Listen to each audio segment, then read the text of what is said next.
Good morning to all of you. Class 7th, subject Social Science, Chapter 3, The Delhi Sultans. Dear students, आप अपनी book का page number 36 निकालेंगे। वहाँ से आज हम पढ़ेंगे दिल्ली सुल्तान के मस्जिद के बारे में। द मस्जिद जो है, इस लेसन का नाम था दिल्ली सुल्तान और आज हम 36 पेज पे द मस्जिद के बारे में पढ़ेंगे। A mosque is called a masjid in Arabic, literally a place where a Muslim prostrates in reverence to Allah. ये अरबी का शब्द है जिसका शाब्दिक अर्थ है ऐसा स्थान जहाँ मुसलमान अल्लाह की आराधना में सजदा घुटने और माथा टेक कर करते हैं। इन्हें कंग्रेशनल मॉस्क्यू, मस्जिद जामा और Jama Masjid, Muslims read there prayers नमाज टुगेदर। तो जामा मस्जिद या मस्जिद ए जामी वह मस्जिद होती है जहाँ अनेक मुसलमान एकत्र होकर साथ साथ नमाज पढ़ते हैं। Members of the congregations choose the most respected learned males as their leader. तो क्या होता है कि नमाज की रस्म के लिए सारे नमाजियों में से सबसे अधिक सम्मानीय और विद्वान पुरुष को इमाम के रूप में चुना जाता है for the rituals of prayer. He also delivers the sermon during the Friday prayer. तो इमाम शुक्रवार की नमाज के दौरान धर्मोपदेश खुतबा भी देता है।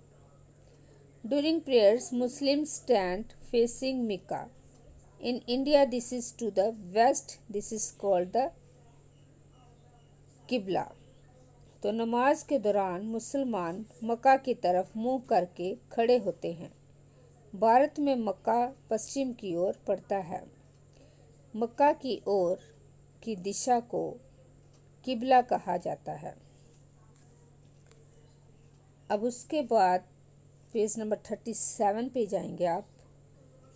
वहाँ से पढ़ेंगे The Delhi Sultans built several mosques in cities all over the subcontinent.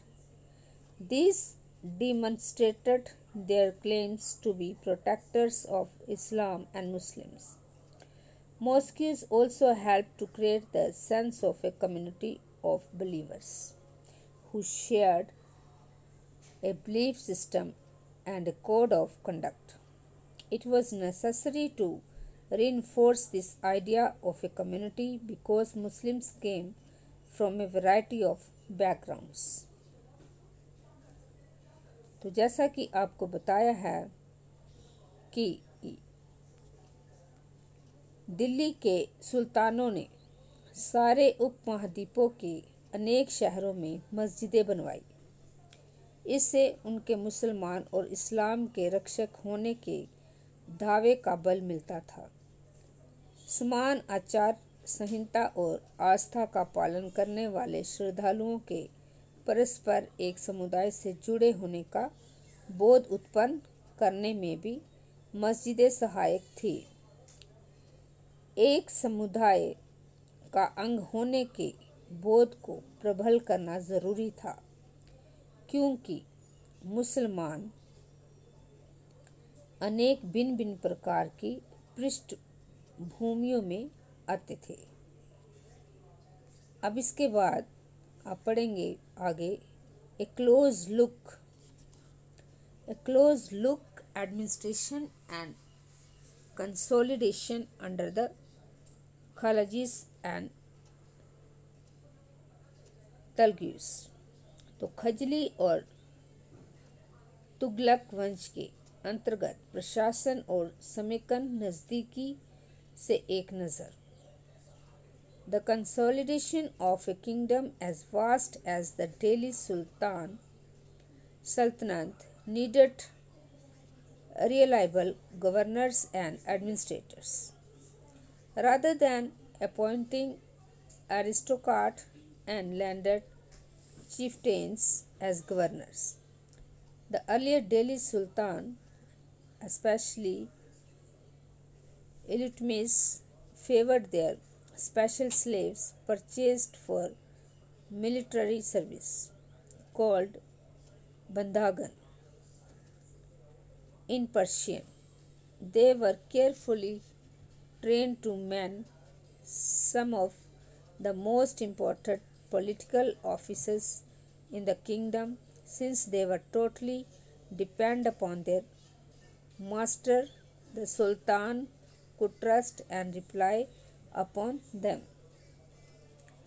तो दिल्ली सल्तनत जैसे विशाल साम्राज्य के समेकन के लिए विश्वसनीय सूबेदारों तथा प्रशासकों की जरूरत थी।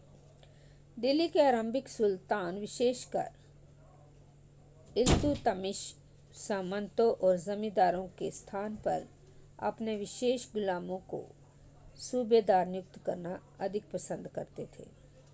इन गुलामों को फारसी में बंदगा कहा जाता था तथा इन्हें सैनिक सेवा के लिए खरीदा जाता था।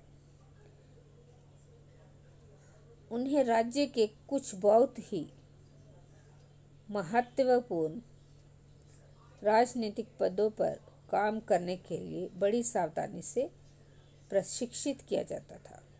वे चूंकि पूरी तरह अपने मालिकों पर निर्भर होते थे, इसलिए सुल्तान भी विश्वास करके उन पर निर्भर हो सकते थे। डियर स्टूडेंट्स, जितना मैंने आज आपको पढ़ाया है, पेज नंबर 36 और 37, आप इसको दोबारा रीड करोगे और डिफ़िकल्ट वर्ड्स आप अपनी कॉपी पे लिखोगे और उसको याद करोगे। Thank you and have a nice day.